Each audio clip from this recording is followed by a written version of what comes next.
먼저 김성환 평론가께 계속 이제 뜨거워지고 있는 에너지는 어딘가로 방출될 기회를 포착하고 있을 겁니다. 그렇다면 결국 문제는 더 뜨거워지기 전에 정치권이 해결을 해야 되는데 어떤 방법이 있다고 생각하십니까? 쉽지 않습니다. 이건 뭐 전문가들한테 물어봐도 마찬가지고요. 이런 상황은 치유하기도 어렵고 갈등을 해소하기도 참 쉽지 않습니다. 제일 1순위로 꼽는 건, 그러니까 그 파시즘이나 이런 거에 연구한 학자들도 마찬가지고요. 대한민국의 진보 보수 갈등에 대해서 연구했던 학자들도 한결같이 하는 얘기가 뭐냐면 헌정 질서를 물랑케 하는 것에 대해서 엄정하게 대응해야 된다고 얘기합니다. 예를 들면 서부지법 폭동이나 그리고 또 지금 이제 폭동을 조장하는 국회의원들의 문제, 이런 사람들의 발언을 이걸 어떻게 우리 사회에서 규정할 거냐, 어떻게 법률적으로 이 사람들의 문제를 책임을 물을 거냐, 이런 부분에 대한 논의가 저는 먼저 앞서야 된다고 보고요. 집회 장소에서 이렇게 그냥 얘기했을 뿐이에요 라고 얘기하지만 결국은 나중에 윤 대통령이 파면되고 나고 또 형사재판이 있고 난 다음에는 이게 내란 선동이 될 수도 있는 거거든요. 그런 부분에 대해서도 우리 사회 법치가 이루어지고 있다는 걸 엄정하게 보여줘야 한다. 이걸 첫째로 꼽고요. 예. 둘째로는 지금 민주당에서도 얘기 나오는 것처럼 대한민국의 헌정을 지금 무너뜨리려고 하는, 대한민국 질서 자체를 받아들이지 않으려고 하는 사람들이 존재하는 거 아닙니까?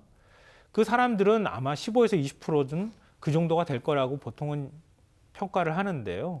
그 나머지 국민들하고 넓게 연대하는 방법들을 계속 해나가야 된다. 그래서 대한민국에서 결코 이런 얘기들이 통하지 않는다는 걸 스스로 깨닫게 하고 그 사람들이 스스로 위축되는 방식으로 점차 자기 정치적 영역을 좁혀갈 수 있도록 하는 게 필요하고요. 알겠습니다. 좀 그런 면에서도 민주당이 뭐 한동훈 전 대표든 국민의힘에서 이런 내란은 절대 용인할 수 없습니다라고 하는 세력하고 넓게 대화하고 연대하는 방법들을 계속 꾸준히 추진해 나가야 된다. 경쟁할 때는 하더라도. 이런 알겠습니다. 방식들을 꼭 민주당도 실천해야 된다고 생각합니다. 네.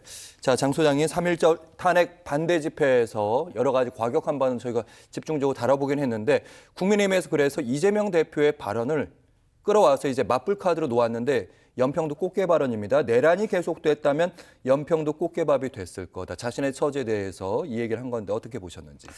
저도 꽃게밥 됐을 것 같아요. 장 그래가지고 소장님도 동의는 노사고 하는데 있죠? 네. 그 이재명 대표께서도 조금 자극적이고 과격한 말은 덜 하시는 것이 어떨까라는 좀 생각이 들어요. 많은 국민들이 힘들어하잖아요. 이 혼란스러운 상황에 대해서.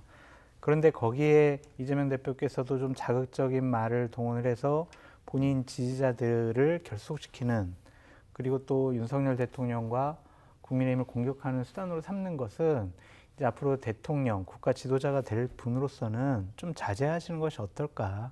국민들이 지금 제일 바라는 게 뭐겠어요? 탄핵 심판 이후에 나라가 대단히 혼란스러울 것 같다. 대선에서 조금 더 대한민국을 안정적으로 이끌어갈 사람이 필요하다라고 생각이 들 텐데, 이재명 대표가 자꾸 꽃게 발언, 또 엔비디아 30% 발언, 예전에 기축통화 발언, 그 이전에는 내 정치적인 사명이 재벌을 해체하는 거야, 이런 발언들을 많이 하셨거든요. 그러면은 대한민국 국민들이 이재명 대표가 대통령 되면 나라가 더 위험해질 수 있겠네라고 생각할 수가 있어요.